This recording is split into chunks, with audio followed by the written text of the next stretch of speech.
오늘 설교의 제목은 만만치 않다, 만만치 않다라는 제목으로 말씀을 나누려고 합니다. 오늘 우리가 읽은 말씀을 보시면요, 예수님의 제자들, 예수님이 산에 올라갔다 내려오셨어요. 산에 올라갔다 내려와셨더니 아래서 일어난 일입니다.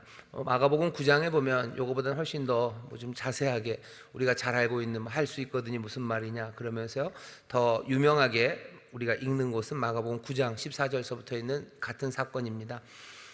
이 같은 사건이 누가복음 9장에도 기록되어 있고요, 또 당연히 우리가 읽은 마태복음 여기 17장에도 같은 말씀이 있습니다. 요한복음에는 없어요. 요한복음에는 이 사건이 없습니다. 요한복음엔 변화산에 올라가시는 일이 없어요. 그러니 변화산에 올라갔다 내려와서 있었던 그 일을 요한이 기록할 이유는 없겠죠.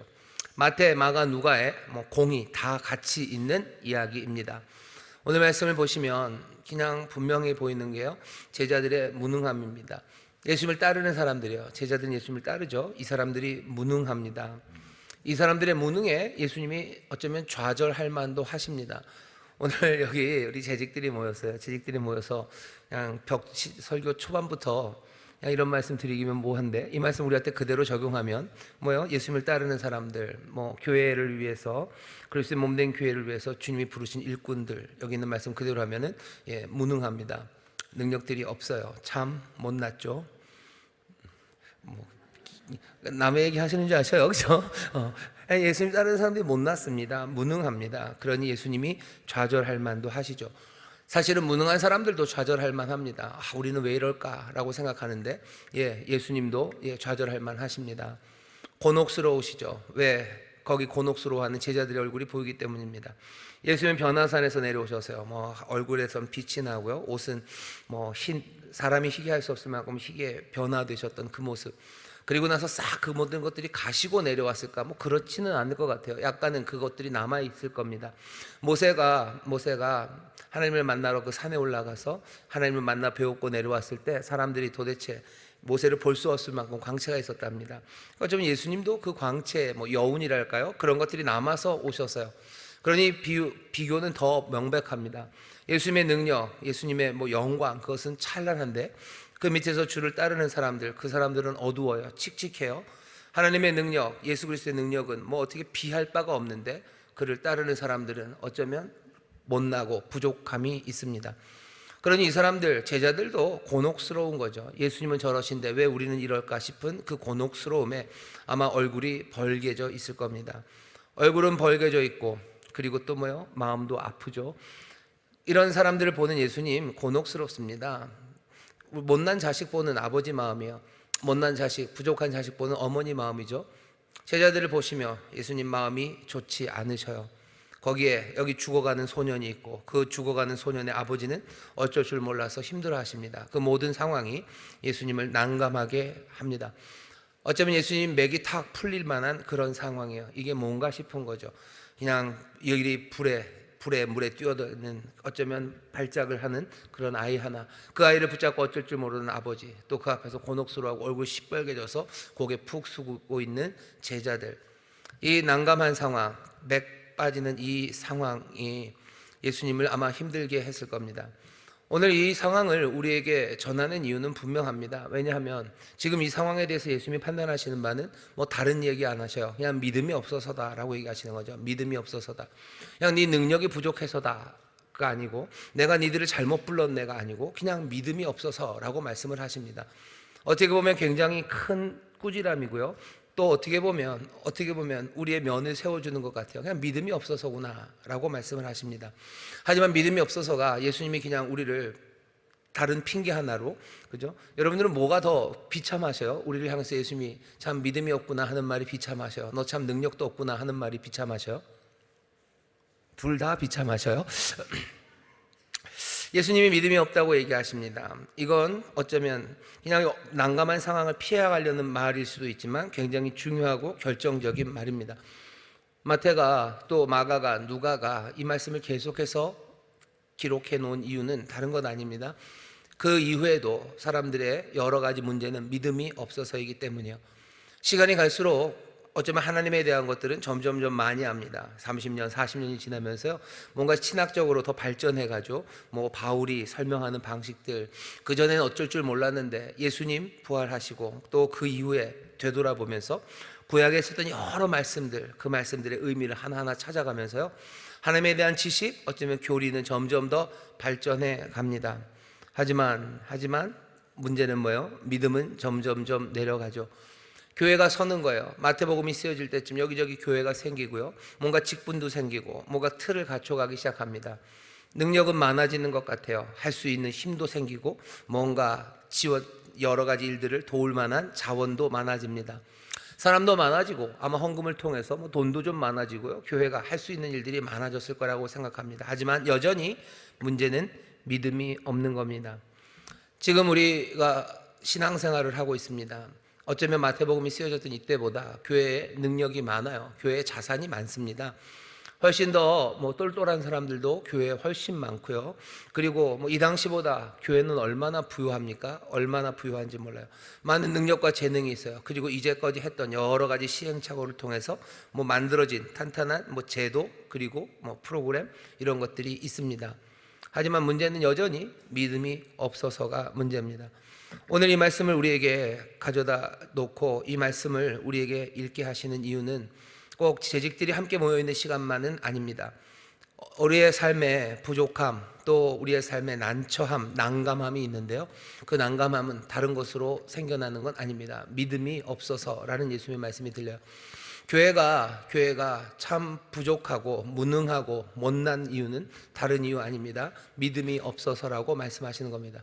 반대로 말하면 믿음이 있다면 그때부터 교회의 난감함들, 좌절할 만한 일도 없어요. 교회가 좌절합니다. 요즘 2025년 3월에 많은 교회들이 좌절하죠. 성도들이 좌절합니다. 뭔가 우리에게는 능력도 없는 것 같고, 뭘 어떻게 할 수 있는 프로그램도 없는 것 같고, 뭘 어떻게 할 수 있는 뭔가가 없는 것 같아요. 하지만 정말로 좌절해야 될 이유는 하나죠. 믿음이 없어서 우리는 좌절하는 겁니다. 한 개인도 마찬가지예요. 내가 하나님의 말씀대로 살아가는 데 있어서, 내가 하나님이 나를 부르시고 주님이 나를 부르셔서 재직으로 나를 부르셨어요. 교회 일꾼으로 부르셨어요. 아니면 직분을 맡기시든지, 아니면 구역장으로 나를 부르셨습니다. 내 그 직분에 내가 난감해지고, 어쩌면 예수님도 나를 보면서 참 무릎이 턱 풀리시는 이유는 내가 능력이 부족해서가 아니라 내가 믿음이 없어서입니다.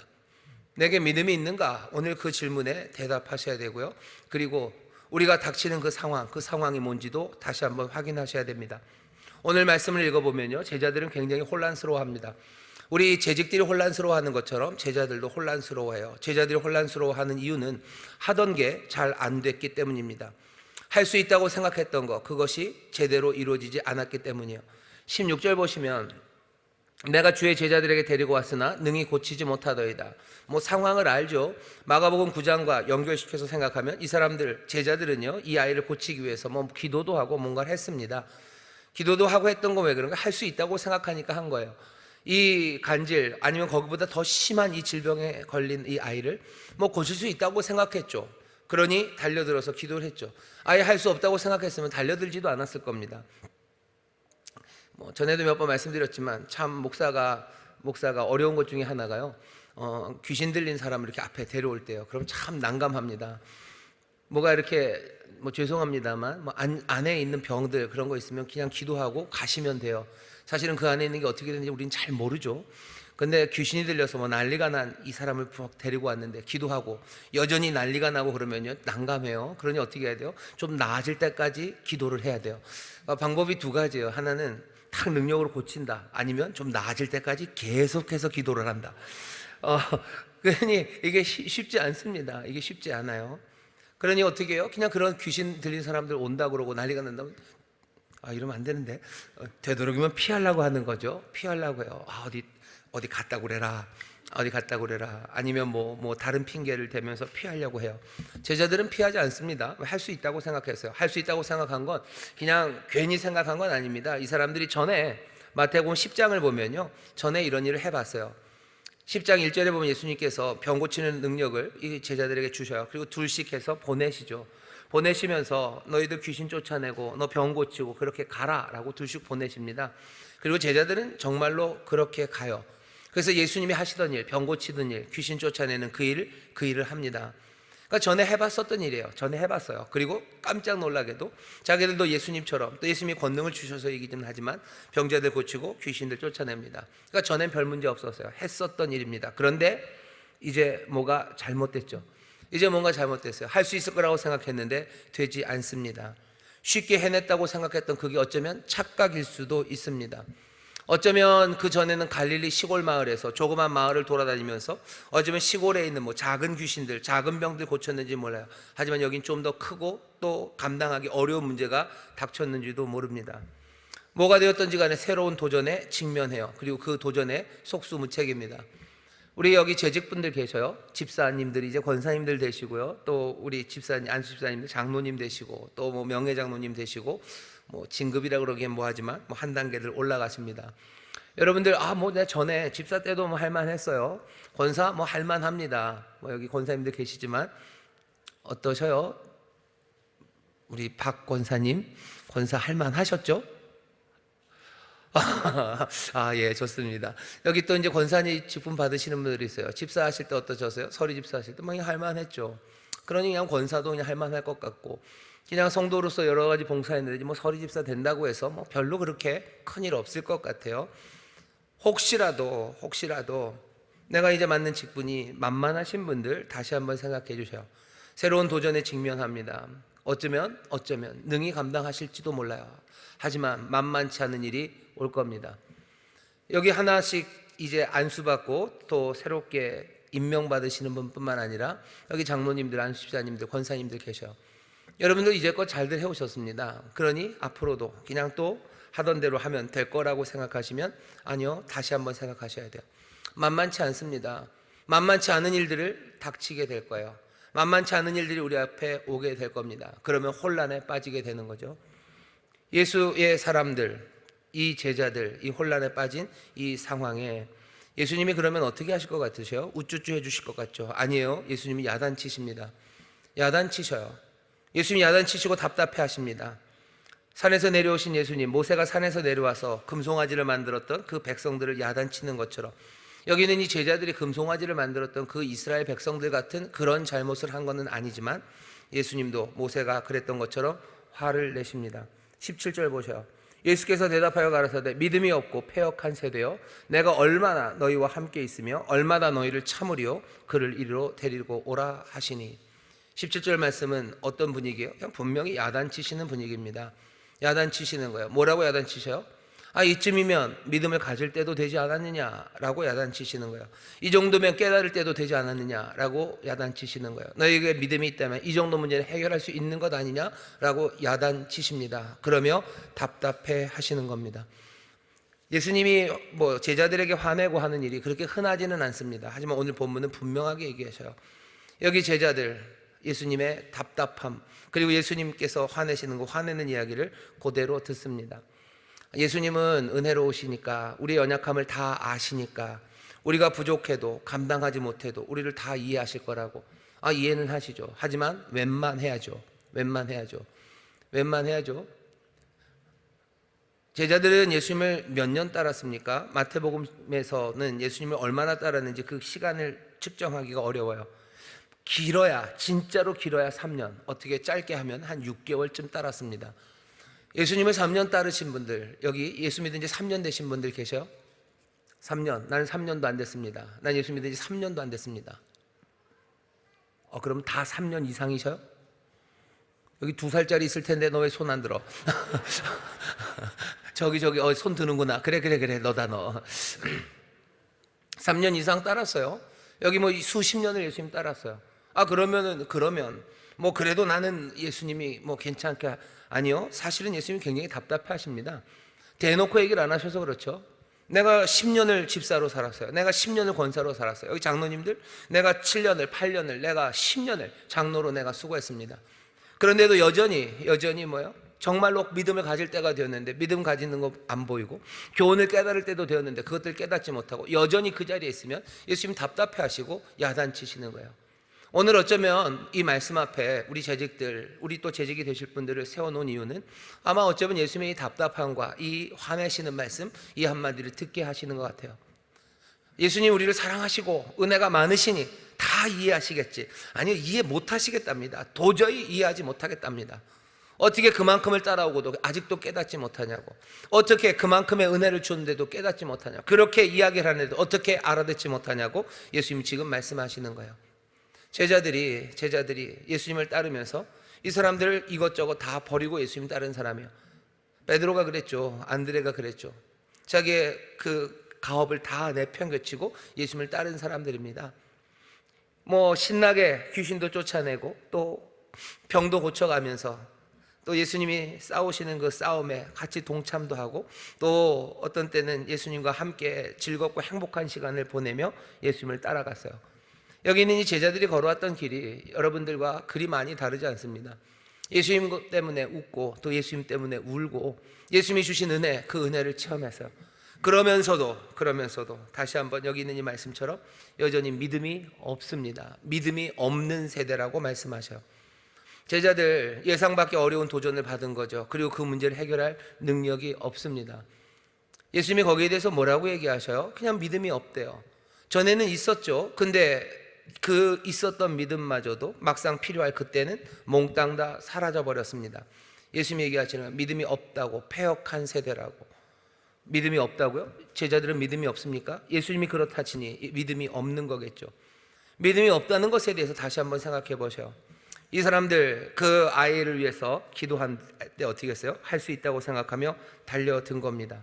할 수 있다고 생각했어요. 할 수 있다고 생각했는데 예수님 뭐라 그래요? 믿음이 없답니다.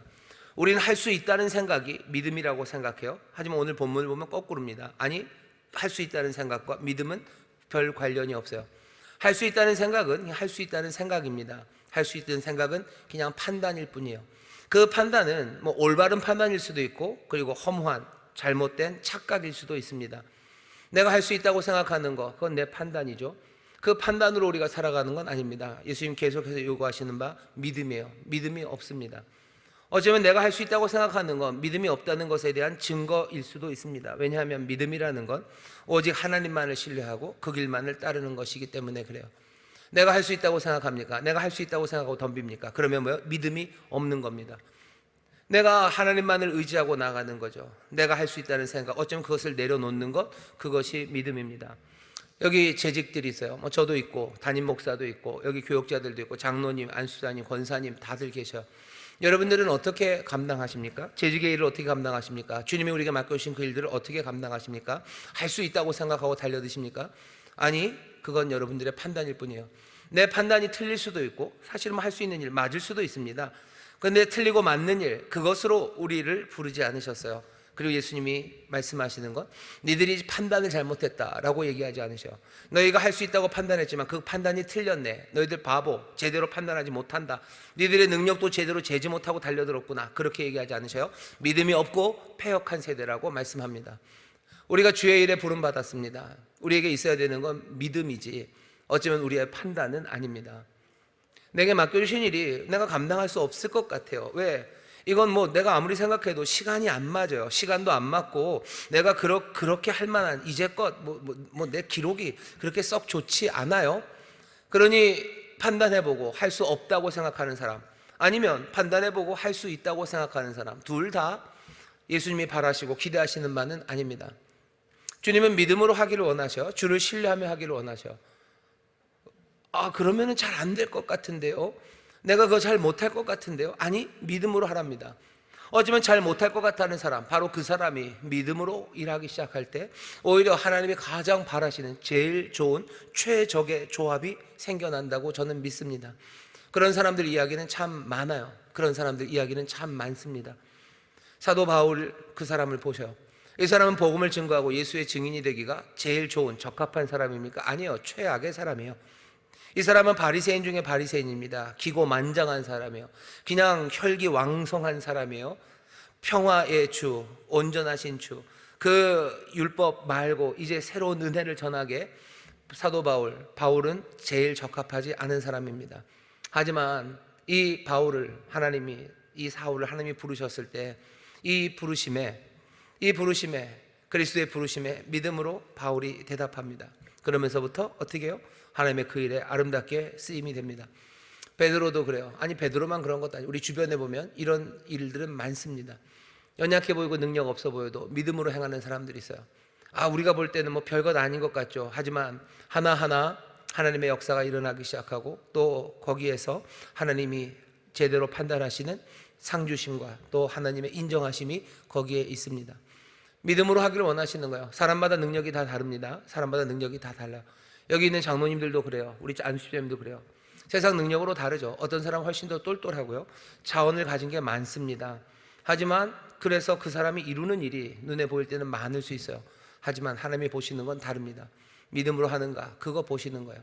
믿음으로 하는가, 하나님 앞에 헌신하는 거, 뭐 물질로 재기는 어렵지만 그냥 물질이 많으신 분이 있어요. 11조 아니라 뭐 10에 101조 뭐 이조만 해도 뭐 어마어마하게 내실 수 있는 분들 계셔요. 하지만 정말로 부족하고 연약한 가운데도요, 정말로 믿음으로 물질을 헌신하는 사람들이 있습니다. 그냥 나온 액면가로 보면요, 그냥 뭐 비교가 안 돼요. 이쪽이 훨씬 더 많아요. 하지만 누가 하나님 보시기에 더 헌신한 사람입니까? 하나님이 무엇으로 하나님의 역사를 이루어 가시겠습니까? 어쩌면 여기 있는 이 큰 돈이 하나님의 역사를 이루는 것은 아니에요. 이 이야기는 그냥 단순하게 생각해 보시면 됩니다. 대한민국이 다른 나라들보다 꽤 부자죠. 경제 10대 대국 안에 든다고 그래요. 대한민국 교회가 하는 헌금들이 꽤 많습니다. 꽤 많아요. 물론 뭐 더 잘 사는 나라는 더 많이 하겠죠. 저 가난하고 어려운 나라, 그 나라에서 드리는 헌금, 그 헌금은 얼마 안 돼요. 뭔가 돈이 뭘 만들어냅니다. 돈이 뭐 성전도 만들고 뭐 교회도 짓죠. 하지만 정말로 하나님의 복음이 증거되고 새로운 삶이 하나하나씩 새로워지는 하나님의 역사가 어디서 일어나는지 보시면 돼요. 우리 대한민국에 가난했던 시절이 있습니다. 그때 믿음으로 심었던 그 물질로 조그만 교회들이 서가고요, 그 조그만 교회에서 아이들이 믿음으로 자라나요. 지금 대한민국의 교회들이 돈이 많아요. 우리 교회도 뭐 가난한 교회는 아닙니다. 하지만 우리 교회와 비교할 수 없을 만큼 좋은 교회, 좋은 건물들, 풍성한 헌금들, 풍성한 인적 자원들, 그런 거 많은 교회들이 있어요. 그 교회들, 그 많은 대한민국에 지금 잘 나가는 그 교회들에서 우리가 수십 년 전 가난했을 때 믿음으로 하나하나 눈물로 만들었던 그 자원들, 그 기도들, 그것이 만들어내는 삶의 변화들, 그게 어떻습니까? 지금 교회마다 뭔가 정말로 삶을 주 앞에 드리는 청년들, 주를 위해서 살겠다고 손들고 나오는 사람들, 그 사람들은 얼마나 됩니까? 믿음이라고 얘기하셔. 믿음이 없구나. 자신 능력으로 할 수 있다는 생각, 그것이 믿음이라고? 아니요, 그게 믿음 아닙니다. 주님만 의지하는 그 믿음이에요. 부자인 사람들도 마찬가지예요. 부자인 사람들도 믿음으로 살 수 있습니다. 능력이 많은 사람들도 믿음으로 살 수 있어요. 능력이 없고 가난하다고 해서 다 믿음으로 사냐? 아니, 여전히 그 사람들 그것 가지고 내가 할 수 있다고 생각하면 그건 믿음으로 사는 사람 아닙니다. 자원이 많고 능력이 많아도 주 앞에 겸손하게 엎드려 믿음으로 일하는 사람들, 믿음으로 헌신하는 사람들이 있습니다. 여기 우리 재직들이 계셔요. 여러분들의 능력이 다 다릅니다. 여러분들의 능력이 다 달라요. 할 수 있는 일도 다 다르죠. 하지만 정말로 주님이 보시는 건 믿음이 있는가, 믿음이 없는가에 관한 일이에요. 내가 할 수 있는 거, 내가 이걸 할 수 있다, 그러니 하겠다라는 게 아니라 정말로 믿음으로 하는가에 관한 그 이야기를 예수님이 지금 보고 싶어 하시는 거예요. 정말로 이 사람들이 믿음으로 이 아이를 위해서 기도했다면 예수님 거기에 대해서 노하지 않으셨을 거예요. 믿음으로 기도했는데 안 고쳐졌어요. 그럼 예수님 오셔서 이 믿음이 없는 세대야, 그러셨을 거겠습니까? 아니요, 그럴 리 없어요. 정말로 믿음이 없으니 이 사람들이 지금 책망하는 겁니다. 문제가 심각하죠. 여기 있는 지금 문제는 심각한 문제입니다. 소년은 와서 간질병, 뭔가 발작을 해요. 시저라고 그러죠. 갑자기 발작적인 반응을 합니다. 하지만 그것만이 문제가 아니에요. 이 아이는 그거보다 훨씬 더 중요한 문제가 하나 있습니다. 불에도 넘어지고 물에도 넘어져요. 아주 고의적인 파괴성입니다. 자기 자신의 삶을 그냥 망치려는, 뭔가 감당할 수 없는, 본 적도 없는 흉악한, 그래서 심각한 그 문제가 지금 이 꼬마에게 있습니다. 만만치 않죠. 우리에게 닥치는 문제가 만만치 않습니다. 늘 같은 문제가 오는 것 아니에요. 우리가 알 수 없는, 우리가 감당할 수 없는 그런 문제가 우리에게 닥쳐옵니다. 이 아이가 무슨 병에 걸렸는지 우리가 다 진단할 수는 없어요. 단지 간질이다 라고 말할 수 없죠. 불에도 물에도 뛰어들어갑니다. 우리는 몰라요. 하지만 예수님은 아십니다. 그리고 예수님은 이 아이를 고쳐내셔요. 예수님 고쳐내실 능력이 있습니까? 예, 예수님 고쳐내실 능력이 있습니다.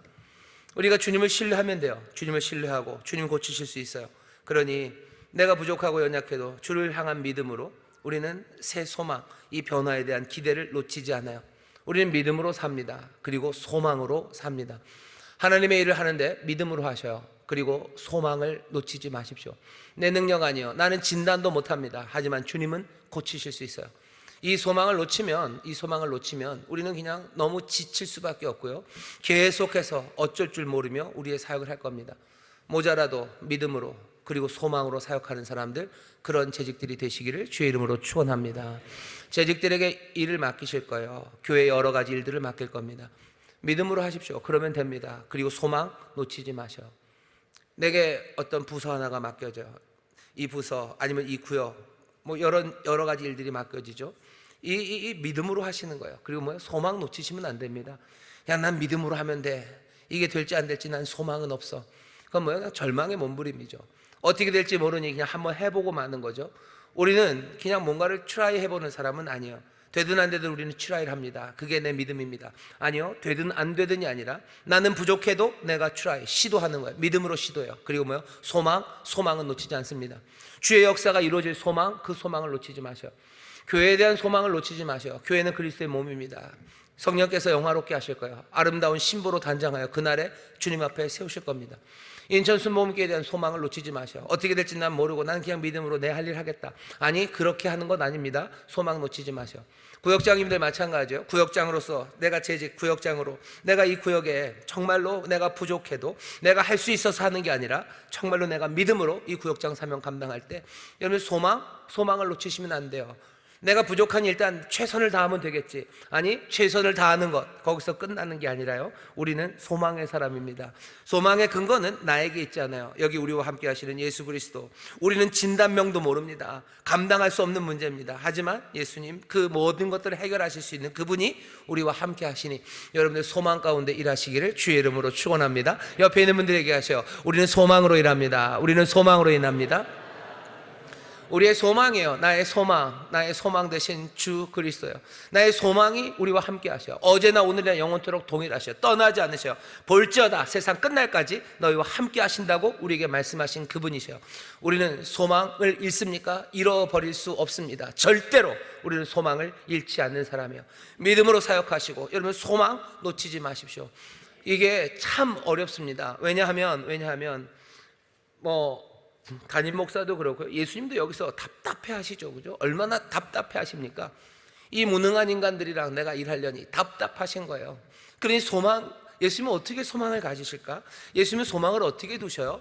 이 베드로에게 소망을 두시는 게 아니에요. 이 제자들에게 소망을 두시는 게 아니에요.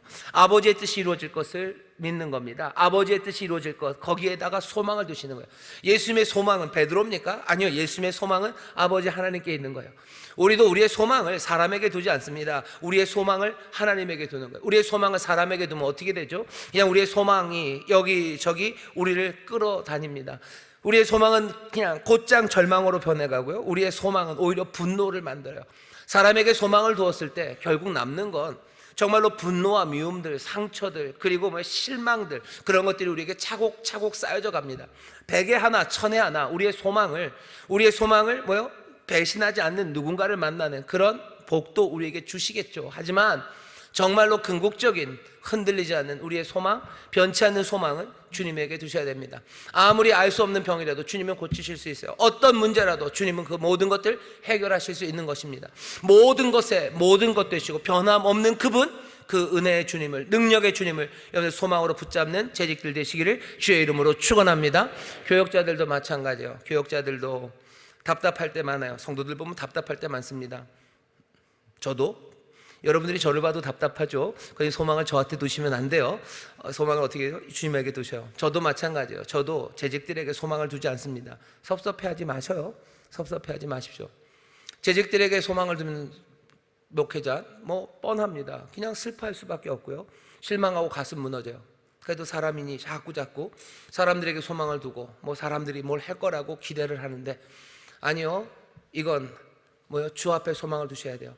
그들을 부르신 그죠? 우리 재직들을 부르신 주께 소망을 두는 거죠. 우리의 재직들을 인도하실 주님 앞에 소망을 둬야 되는 거지. 내가 그 사람들, 재직들 소망 두고 내가 사역하고 내가 일한다면 그냥 계속해서 그냥 속상하고 가슴 아프고 정신없이 그렇게 걸어가게 될 겁니다. 여러분들도 마찬가지예요. 여러분들 우리 사랑하는 일꾼들입니다. 옆에서 일하는 사람들이요, 함께 수고하는 분들이셔. 내가 이분들에게 소망을 둬야 되지 않겠습니까? 아니, 소망은 주 앞에 두셔요. 주께서 이들을 사랑하시고 주께서 이들을 부르셨음에 그 소망을 주 앞에 두셔야지. 안 그러면 넘어지기 십상입니다.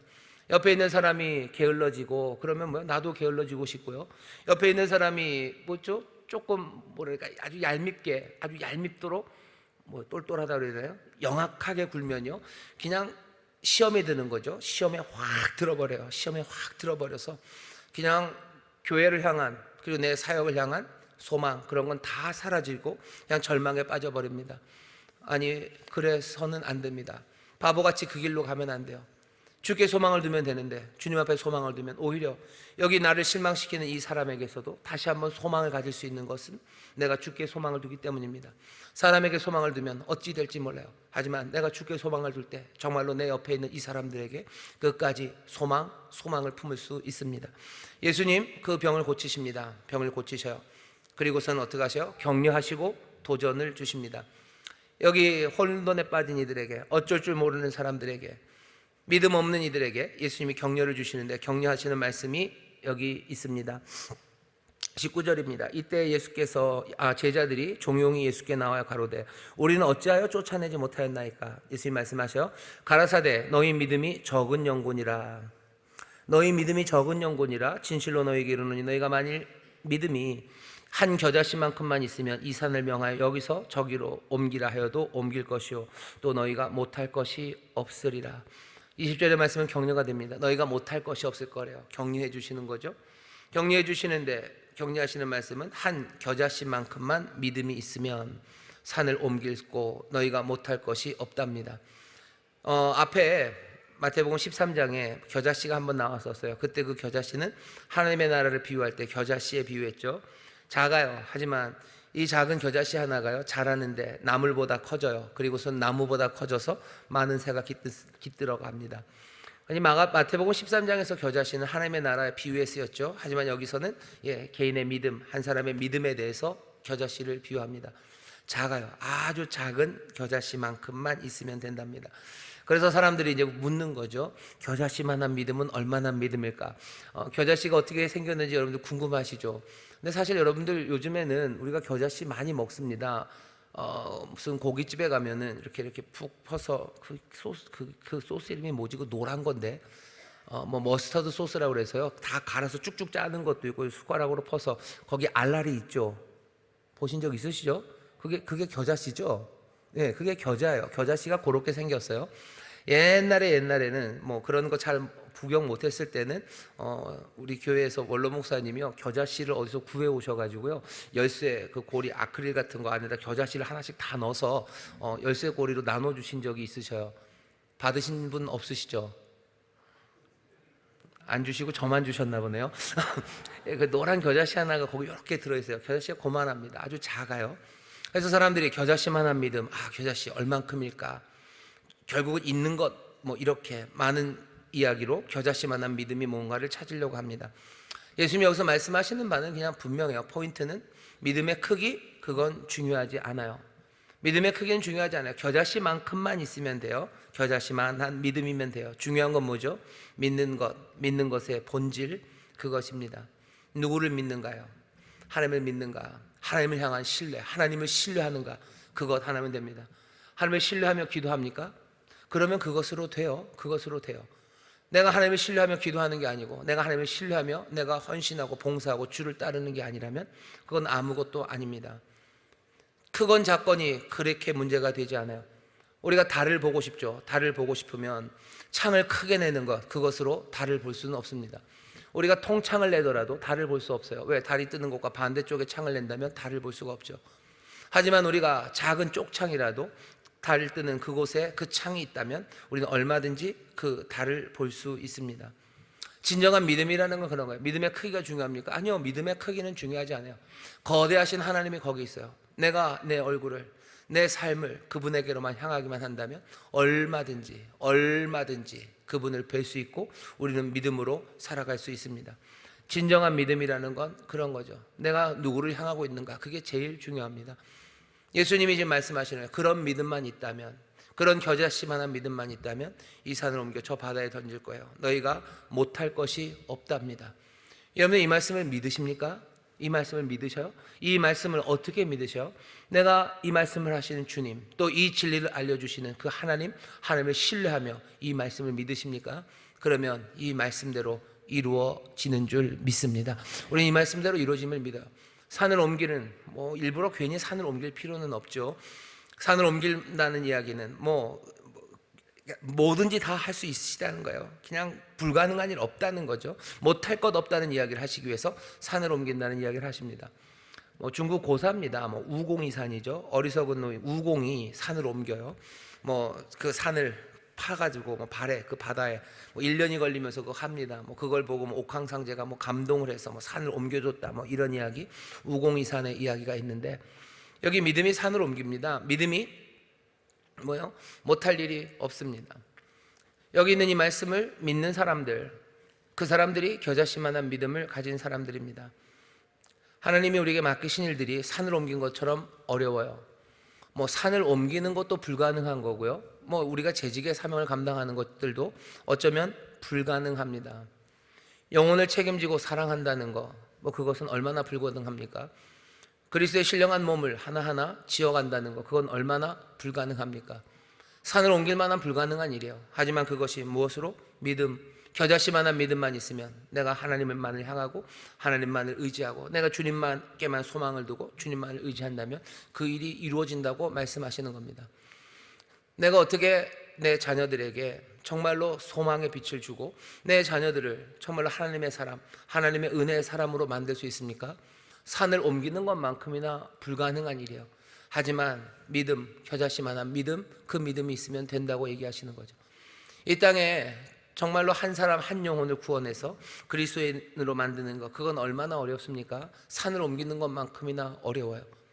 사람들은 그 십자가의 도를 다 어리석다고 하고 다 거르끼는 것으로 생각하는 그 세상에서 어떻게 한 영혼을 구원해서 이곳에 정말로 그리스도의 몸된 한 지체를 만들어 점점점 성장해 갑니까?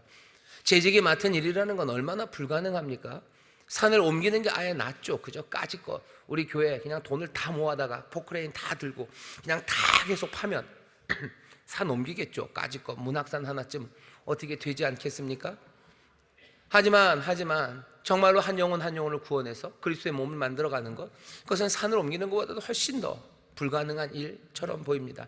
하지만 그럼에도 뭐라고 얘기하셔요? 믿음, 겨자씨만한 믿음이 있으면 된대요. 순종하는 믿음이죠. 순종의 믿음이요. 십자가 그 길로 따라가는 믿음입니다. 여기 있는 이 믿음이라는 게 그거예요. 주님만을 신뢰합니다. 그러니 주의 길, 그것만을 붙잡는 거예요. 주께서 어떤 길로 우리를 인도하시는데요? 십자가의 길로 우리를 인도하십니다.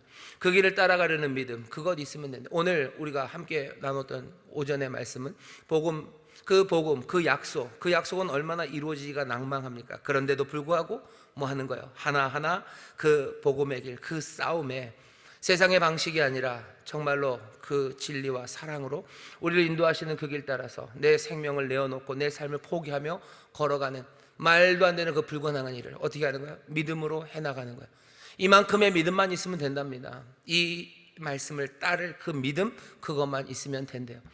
오늘 여기 재직이 되실 분들, 또 우리 모든 성도님들 함께 모여서요, 여러분, 불가능한 일들을 하나님이 사실은 우리에게 맡기시고 주님이 우리를 그렇게 부르신 겁니다. 자기 십자가를 지고 어떻게 예수님을 따라갑니까? 누가 십자가를 지려고 합니까? 그 불가능한 일을 우리에게 얘기하셔. 믿음 없이는 할 수 없는 일입니다. 그게 생명의 길이라면서요. 그게 우리가 걸어가야 될 영광의 길이라면서요. 재직으로 주를 따르며 주의 부르심에 순종하며 가야 되는데 그게 믿음 없이는 되겠습니까? 하지만 겨자씨만한 믿음만 있으면, 정말로 그 믿음이 있으면 우리의 삶에 이 놀라운 변화가 시작됩니다. 사랑하는 재직 여러분, 또 모든 성도 여러분들, 예수님이 바라시는 것처럼 이 격려를 받아들이셔서 정말로 제대로 된 믿음의 순종, 그 믿음의 순종으로 살아가게 되시기를 주의 이름으로 축원합니다. 주님이 또 격려를 하셔요. 그 격려는 여기 잘 안 보입니다. 잘 보셔야 돼요. 21절 보면 오늘 본문이 20절로 되어 있지만 여기 21절을 보셔요. 뭐가 좀 보이십니까? 없음, 그렇죠? 없음이요. 여기 21절에 약간 도전의 말씀이 있습니다. 아니, 없으면 그냥 빈칸으로 놔두지 뭘 21절에 써놓고 없음이라고 그러지? 뭐 궁금하시죠? 여러분들 성경에 보면 이런 없음이라는 데가 좀 있습니다. 왜냐하면 그 다음 절이 22절이기 때문에 21절을 그냥 비울 수는 없어요. 뭔 말이 그런 말이 다 있습니까? 성경이 처음부터 장절이 있지 않았어요. 그냥 아무 장절이 없습니다. 몇 장 몇 절이 없어요. 그냥 통으로 쭉 마태복음이 처음부터 끝까지 쭉 써져 있죠. 그렇게 써져 있어도 뭐 상관이 없어요. 그냥 쭉 읽어가면 됩니다. 근데 문제가 뭐냐면 나중에 거기 무슨 뭘 찾아볼 때 문제가 생겨요. 어디를 찾기가 너무너무 힘들죠. 그러니 무슨 두루마리였을 때는 더 그렇습니다. 그 성경이 예전에는 이렇게 두루마리로 둘둘둘 말려 있죠, 양피지에. 그러니 무슨 몇 장 몇 절도 아예 없었어요. 그러니까 무슨 말씀을 하나 찾으려면요, 쫙 열고 어딘지를 다 뒤져야 돼요. 그러니 사실은 그 두루마리로 된 그 책이라는 게 사실은 굉장히 불편합니다. 그러니까 이렇게 장을 넘기는 코덱스가 훨씬 더 편한 거죠. 성경에 장절을 붙인 일이 그렇게 오래되지 않았습니다. 사실은 좀 오래됐네요. 생각해보면 한 500년? 500년 조금 안 됐습니다. 신약에 장절을 붙인 게 한 1550년 그때쯤이에요. 구약은 그보다 조금 더 뭐 1400년대 말쯤 장절이 붙었어요. 그때 딱 정한 장절을 그냥 그대로 받아 쓰는 겁니다. 근데 왜 없어요? 그때는 21절의 내용이 있었어요. 근데 1555년 그 이후에 성경을 연구하다 보니까요, 아무래도 21절은 원래 있었던 말은 아닌 것 같고 누군가 써 넣은 것 같아요. 왜냐하면 오래된 사본들에는 그 구절이 없기 때문입니다. 그런 것들이 몇 개 있어요. 그런 것들은 아예 그래서 그냥 판단이죠. 나중에 빼버린 겁니다. 그 대신 그 절수, 자국만 남아있어요.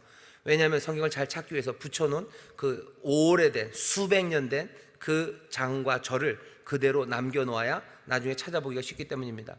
여기 원래는 뭐가 써 있었는데요, 원래는 이렇게 써 있었어요. 이런 유는 오직 기도와 금식으로만 쫓겨나간다 라고 써 있어요. 마가복음에 있는 말씀과 비슷하죠. 마가복음 9장 29절에는 예수님이 그렇게 얘기하시죠. 기도 외에는 이런 유가 나갈 수 없느니라. 마태복음에는 뭐라고요? 이런 유는 오직 기도와 금식으로만 쫓겨나간다 이렇게 써 있습니다. 마가복음이랑 비슷해서 아마 그렇게 생각을 한 거죠. 원래는 없었지만 여기에다가 써 넣어야 되는 말은 기도와 금식, 이것으로 이 귀신이 쫓아나간다. 마가복음에도 그랬으니 누군가가 적어놓은 그것이 아마 계속해서 이어져서 21절 그 자리를 차지했을 거고, 그렇게 1550년대 절을 차지했지만 나중에 연구를 해보니 이건 아닌 것 같다라고 해서 뺀 겁니다. 그런데 왜 그런 얘기를 자꾸 하십니까? 거기에 이게 원본이 아니라 할지라도 적어도 교회는 처음서부터 이 사건을 읽으면서요, 적어도 달아놓은 코멘트죠. 오래된 교회, 초대교회는요, 이 말씀을 읽으면서 뭐 기억나는, 어쩌면 여기에 적합한 가르침은 기도와 금식 외에는 이런 귀신은 쫓겨나가지 않는다는 것 하나를 적어놨어요. 이게 성경의 말씀은 아니어도 적어도 초대교회, 처음 교회가 정말로 이 말씀을 이해하면서 그리고 받아 적은 교훈이라고는 생각할 수 있습니다. 이 말씀은 우리에게 도전이 돼요. 예수님이 뭐라고 얘기하시는 거예요? 기도와 그리고 금식 외에는 이런 거 쫓겨나갈 수 없어요. 뭘 요구하시는 거예요? 기도를 요구하시는 거예요. 그리고 금식을 요구하십니다. 믿음이면 다 된다면서요. 예, 믿음이면 됩니다. 하지만 거기에 기도와 금식을 더하기를 원하시는 거죠. 달을 보면 되는 거 아닙니까? 예, 달을 보면 돼요. 하지만 우리에게 원하시는 바는 점점 더 그 달을 분명하게 보기를 원하시는 거예요. 망원경 꺼내서 보기를 원하시는 거죠. 달도 없는 곳에 망원경을 들이댄다고 문제 어떻게 보이지는 않아요. 하지만 우리가 믿음으로 주님을 바라보기 시작한다면 더 잘 보기를, 더 주님 앞에 가까이 오기를 예수님이 원하셔. 그러면서 하시는 말씀은 기도와 금식이라고 말씀하십니다. 오늘 우리도 이 도전을 그대로 받아들입니다. 믿음으로 할 거예요. 재직의 사명 믿음으로 하십시오. 그리고 어떻게 하셔요? 기도와 금식을 더하셔. 훈련하라는 겁니다. 왜? 만만치 않기 때문이요. 만만치 않은 사명 받았습니다. 믿음 잃어버리면 큰일 납니다. 믿음으로 하셔. 주님께만 소망을 두며 그 사명 감당하셔. 그리고 기도와 금식을 통해서 더욱더 만만치 않은 이 상황에 정말로 맡기신 일, 우리를 보내신 일을 감당하기 위해서 여러분을 더 훈련하시고 힘쓰십시오. 재직이 되셨어요. 이전보다 더 금식하시기를 주의 이름으로 축원합니다. 전에는 얼만큼씩 금식하셨어요? 건강검진 받기 전날 12시부터 1년에 12시간 한 번 했네요. 금식을 꼭 해야 됩니까? 여기 금식하라고 그러시잖아요. 사람들은 이거 율법주의적이지 않습니까? 금식하기 싫은 사람이 그냥 갖다 대는 핑계예요. 예수님이 금식하라고 하십니다. 금식하십시오. 금식을 자랑할 건 아니에요. 나는 하루에 몇 번, 바리새인처럼 난 일주일에 2번씩 금식하고 나는 이런 사람이다 라고 V자 그릴 건 아니죠. 하지만 금식하라는 그 말씀은 우리에게 분명히 들립니다. 어떻게 기도하십니까? 어떻게 기도하셔? 더 기도하라고 그러시는 거죠. 나 기도 언제 하냐고요? 교회 와서 예배 드릴 때. 아니, 더 기도하셔야 돼요. 이제 장로님 되셨어요. 이제 권사님들 되시고 이제 서리 집사님 됩니다. 내가 믿음으로 주를 향하시죠. 주께 소망을 두시죠. 그리고 어렵고 힘들어도 내가 그거 감당할 거죠. 그것 아니면 되지도 않을 겁니다. 만만치 않아요. 하지만 만만치 않으니 더 기도하고 금식하셔야 됩니다. 여기 재직들 계셔요. 기존의 재직들은 여러분들이 똑같은 말씀 드립니다. 여러분들 어떻게 하셔야 돼요? 우리 최 집사님 어떻게 하셔야 돼요? 더 기도하시고 더 금식하셔야 됩니다. 예, 아멘이라고 고개를 끄덕이시네요. 다른 의미는 있어서 아닙니다. 그냥 저를 보시기에. 보통 여기 스크린을 보시는데요, 가끔 저를 보시는 분들이 있어요. 여기 설교할 때. 그럼 제가 굉장히 반갑고 행복합니다. 금식하셔요. 그리고 기도하십시오. 더 많이 금식하고 기도하셔요. 왜? 만만치 않기 때문입니다. 만만치 않아요. 주의 일을 믿음으로 살아가는 게 만만치 않죠. 만만치 않은 건 내 안에 있는 죄악된 것뿐만 아니라 세상의 분위기 때문에 그래요. 계속해서 지쳐갑니다. 그리고 처음에는 정신 바짝 차렸다가 시간이 지나면서 그냥 굳어지는 많은 것들이 우리를 힘들게 만들어요. 세상에 굳어지는 속도들, 그 속도가 만만치 않습니다. 콘크리트가 굳어지는 속도가 만만치 않아요. 만만치 않아요. 개구리가 들어가서 물이 끓어지는 그 시간, 그 속도가 만만치 않아요. 그냥 정말로 금방 우리의 믿음이 뒤로 물러갑니다. 금방 주님의 길이 아니라 세상의 길을 따라가는 겁니다. 금방 교만해지는 거예요. 금방 겸손을 잃어버리는 거예요. 금방 하나님을 향한 절실한 믿음, 그 믿음이 사라지는 거예요. 금방 주를 향한 소망, 그 소망이 사라지는 겁니다. 기도하지 않으면, 금식하지 않으면 이런 유가 나갈 수 없어요. 이 문제를 해결하는 것, 기도하고 그리고 또 금식하는 일이요. 만만치 않기 때문입니다. 서로 격려하셔요. 서로에게 내가 기도했다고 금식했다고 자랑하는 게 아니라 서로를 격려하시기 바랍니다. 장로님들 서로 격려하셔요. 우리 안수집사님들 서로 격려하셔요. 장로회, 안수집사회, 권사회 만들어 놓은 이유가 뭐예요? 뭐예요? 왜 만들어 놨어요? 무슨 회비 걷어서 무슨 경조사 챙기라고. 아니, 그러려고 만들어 놓은 건 아닙니다. 성경에 그런 얘기는 없어요. 경조사를 챙겨라, 그런 얘기는 없어요. 장로회, 안수집사회, 권사회 만든 이유는 뭡니까? 서로 격려하기 위해서요. 사랑과 선행을, 정말 올바르고 좋은 것, 그것을 격려하기 위해서요. 좋은 건 뭡니까? 만만치 않은 일들 감당할 때 기도와 여기 금식이라고 주님께서 우리를 도전하시는 이 도전을 서로 격려하는 거죠. 같이 더 기도하자고 격려하고, 같이 금식하자고 기도하고, 주의 일 감당하는데 믿음으로 하자고 격려하고, 주께 소망을 두자고 격려하고, 그거 하기 위해서 여러 가지 모임들, 그렇게 모이기를 힘써라. 왜? 모이기를 힘써서 사랑과 선행을 격려하기 위해서 모이기를 힘쓰는 거지, 다른 이유로 모이는 일이 별로 필요 없습니다. 교회, 우리가 정말로 말씀대로 살기가 쉽지 않은, 사명 감당하기가 쉽지 않은, 만만치 않은 세상이에요.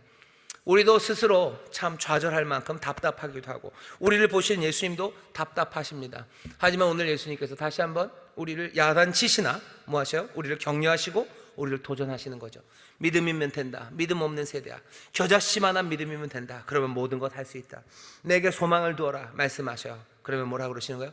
더 기도하자. 그리고 더 금식하자. 그렇게 훈련해서 만만치 않은 이 일을 하나하나 이루어내자고 우리를 부르시는 겁니다. 이 말씀이 오늘 우리에게 주어지는, 아니 모든 교회에 주어지는 주의 말씀입니다.